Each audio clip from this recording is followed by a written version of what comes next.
the sunset on Tennessee hills.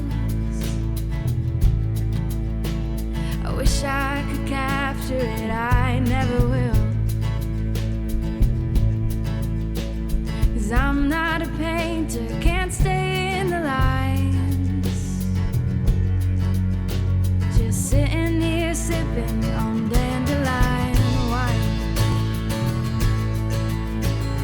My name is Beth Henry, and my husband and I and my parents live on Rising Meadow Farm in 2 separate houses. And we have sheep here. My daughter has cows here. And that's what we do. We sell meat. We sell lamb meat. We used to sell yarn and fleeces and things like that, but we've downsized. Just sitting here sipping on dandelion wine. All my life I've known some things you can't control. We moved to North Carolina in 1993. My parents were in New York at the time, and Winfield and I and 2 of our children were in Connecticut. So we've been Rising Meadow for 30 years, and when we moved here, we had to rebuild 2 houses, build barns, reclaim fields into pasture. They had been used as corn. The local dairy had been renting the fields to grow corn, and did the fencing, any kind of gardens. So pretty much just reclaim it as a farm in the way we wanted it to be a farm.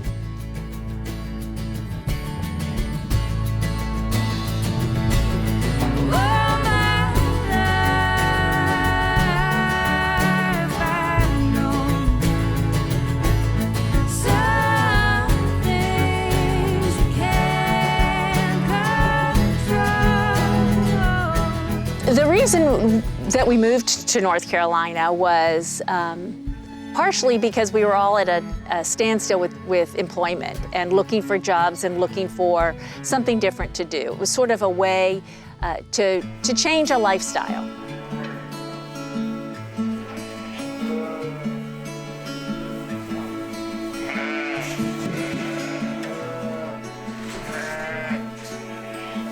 We were in our early 50s, and we were living in upstate New York, and our oldest daughter and her husband came to us. They had just started their family, and they said, you know, you've had a farm most of Beth's life, and you've always talked about someday living there, living on the farm full time. And we want a large family, and we'd like to go in with you and buy a farm, and we'll raise our children, and we'll work together and, you know, keep the farm going. So Ann and I talked about it, and we thought it was a good idea, made sense. We were ready for a change. So with that, when we moved to North Carolina, my parents in New York had some cows, had a couple of cows, as well as 4 sheep. And we thought definitely we'd like to do some sheep farming and see what we could do with yarn and roving and lamb, and then also continue to have cows. So when we moved here, we brought a couple of cows with us. We brought Fergie and Di, named after, yes, Princess Diana and Fergie, and also 4 sheep. I think my favorite part of moving down here is sort of creating something that wasn't. Yes, this piece of property has always been a farm. The family that owned it before us farmed it, but we farm it in a different way, and I think that is really quite remarkable. That's the thing. You know, you make it yours. You haven't just bought something that, you know, came out of a package or somebody else did. You just buy into it, and it's yours, and that's a good thing. It makes you feel good.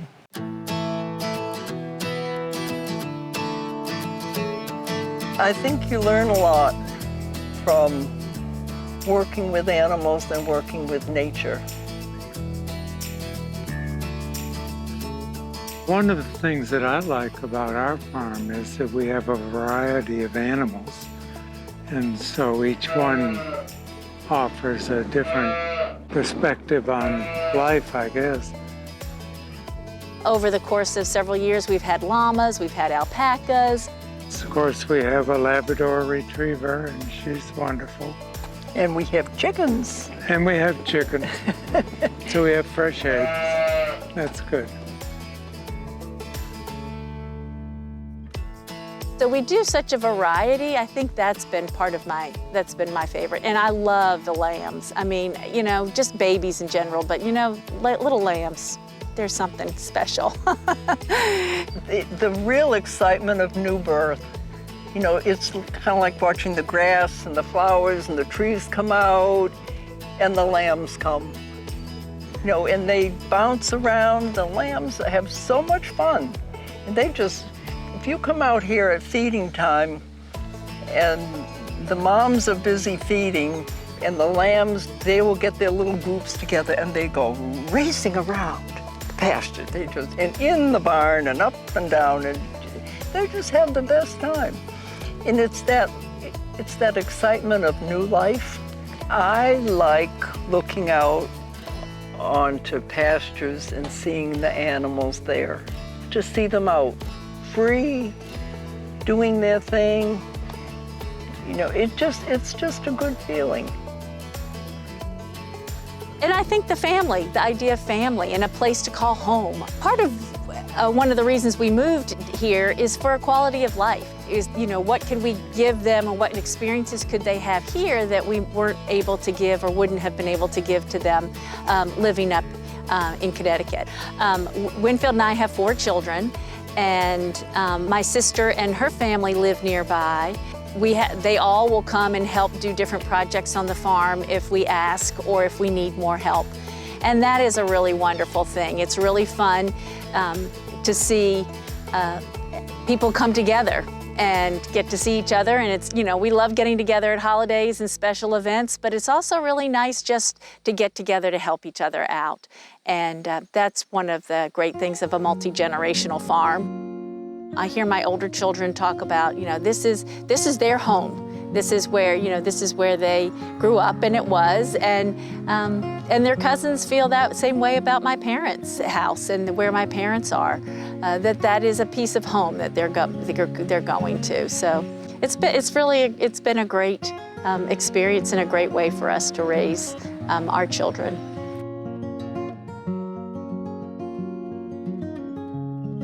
But they've watched pets either die from something or had to be processed. They've watched lambs have to go to be processed and sold. And so that, I feel like, was a really good life lesson. Not only where their food has come from and the importance of the environment and how it affects their food, but also that is a piece of reality. And they all have pets too, so it hasn't taken away from their love of a pet. We've always had pets, so they know the difference of a pet and an animal that is here to do a job, essentially. And while a lot of our sheep do have names, only the ones that stay have names. Any lamb or any animal that was not going to stay on the farm was not given a name. So we tried to instill the difference in them as well.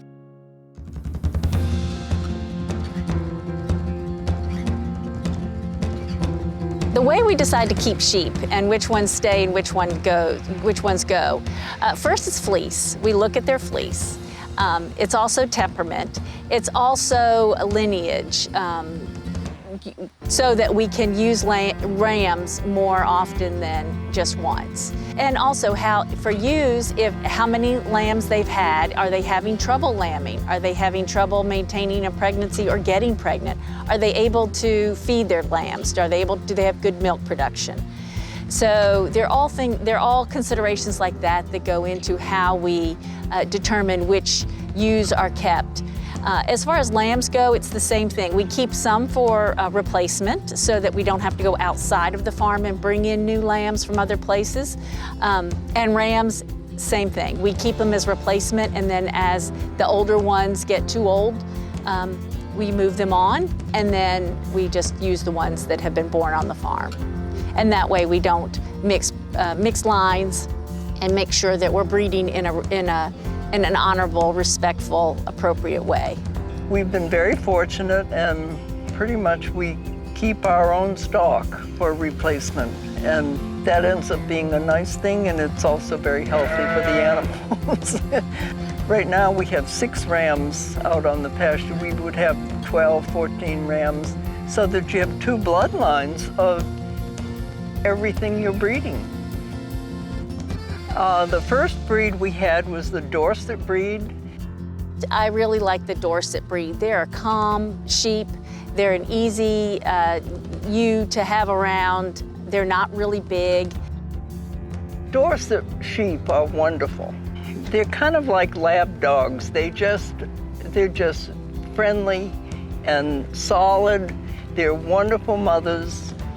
They always have plenty of milk for their babies. Their lambs grow fast, and they have nice sized legs. So as far as meat goes, that's a good breed. I think before the dairy industry for sheep started in this country, before you could bring in East Frisian sheep, the Dorset and the Tunis were the sheep that were used for milk because they tend to have more milk. They are great dual purpose. They have nice fleeces as well. It's a downy fleece. It's very puffy, and so it's absolutely wonderful for blankets, comforters, whatever, and it just feels good. So you have a blanket that's warm, but very light. The next breed that we have is Corriedale.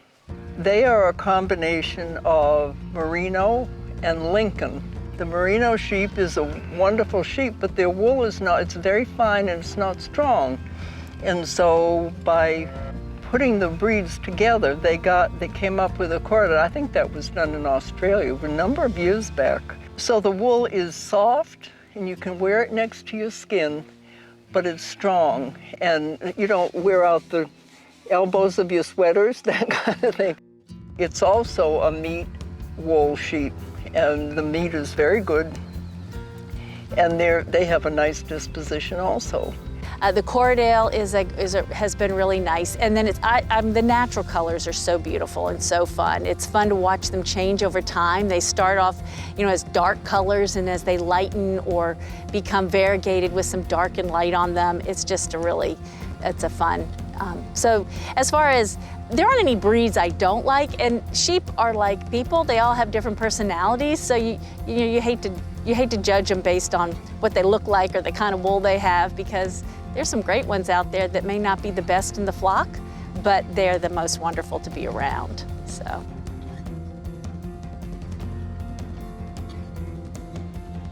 You can learn a lot from these animals. They are so smart. They figure things out, and they know if their babies need extra something. They know how many babies they have. If there's a storm coming, they seem to know where to go and what to do. And even a hurricane, they will find a place and they will hunker down. And cows will do that, and all of them do that. They, as long as they're not penned up and they are forced into staying in a place, they really are good. The whole deal with man getting involved trying to control nature, right? We shouldn't do that, probably. Anyhow, we do. You just have to try to balance that out and convince yourself you're doing the right thing by just having them. It's amazing to watch them.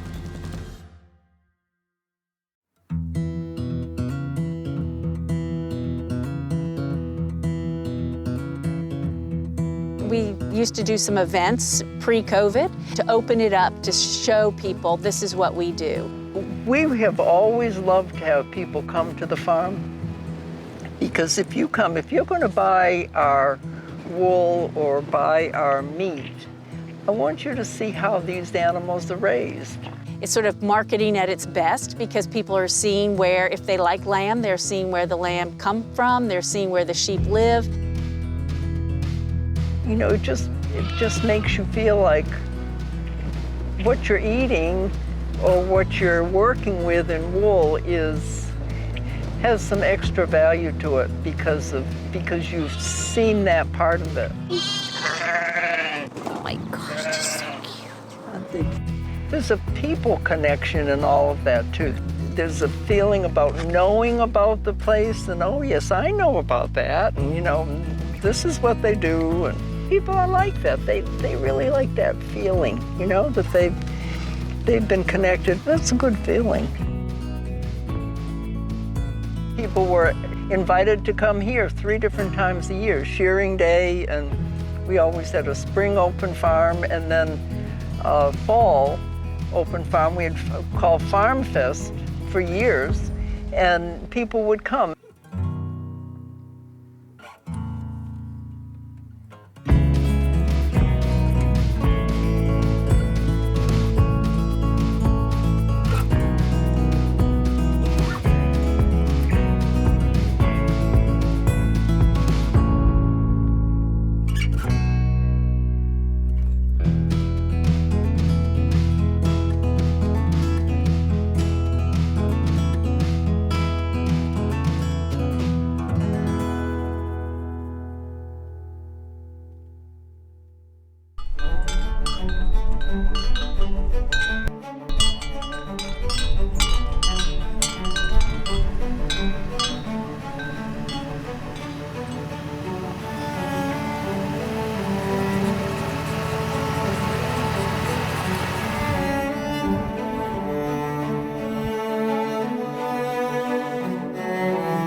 Shearing Day is a very important time on the farm because we want to get all the sheep sheared.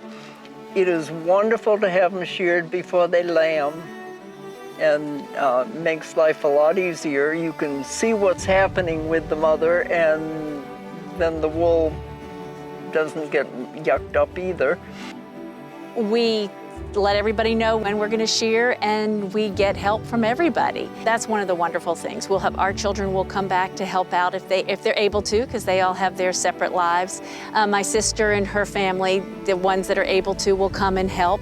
And we like to share that with people, and so we've always had, since we've started, had that Saturday Shearing Day open to the public, and people could come and watch and see how it was done, and people come and realize that those sheep are not hurt. In fact, I think they probably look forward to losing some of all of that fleece.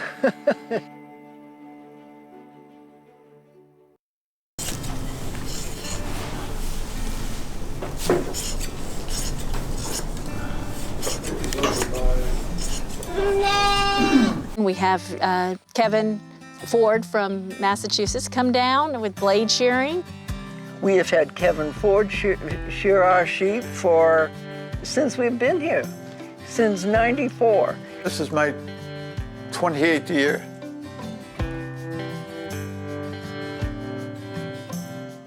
He's wonderful, and we love the shearing with the blade shears. It's so quiet. A blade sheep shearer is one who uses no electricity, no power. I just have one pair of blades. And blades is a term for hand shears that actually originated in New Zealand.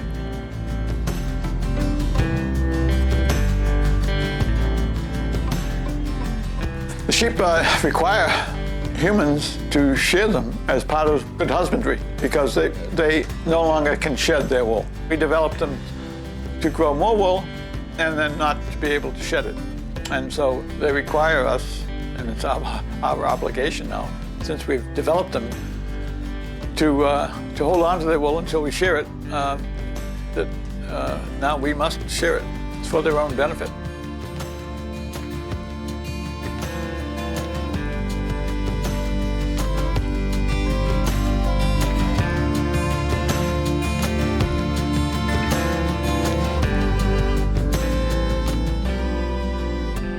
Well, sheep are a lovely animal.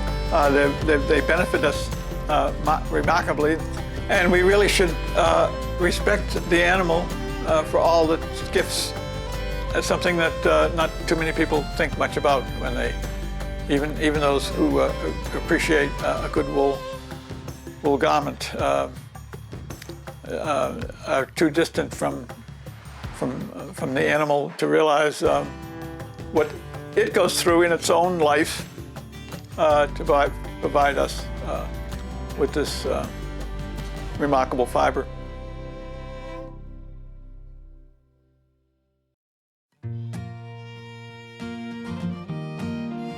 When we first moved down here, we used several different resources to help us, and over the years as well. It wasn't even just a one-time deal, but NC State came out, Jim Green and his crew came out and helped us with deciding what kind of grasses would be the best grasses to plant, since we were planting over fields that had been corn had been grown on. That's one of the things that Winfield is really interested in, is the bringing back the pastures. He's done a lot of research on the grasses and what would be good grasses for both sheep and cows, and they really are, they eat different things, so they're mutually beneficial.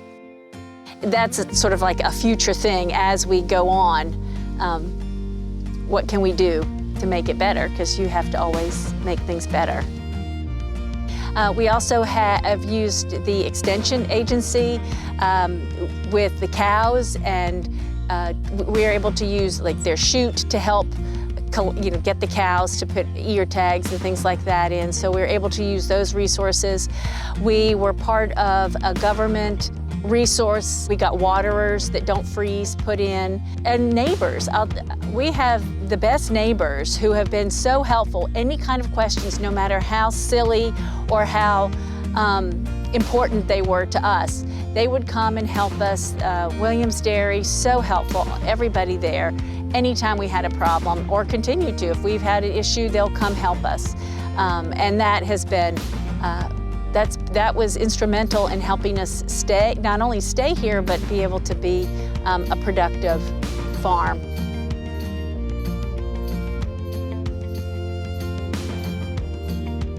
Farming is real, in my opinion, farming is really important because it's the root, it's the basis, it's sort of how I would say most cultures start and be able to continue is through some sort of farming.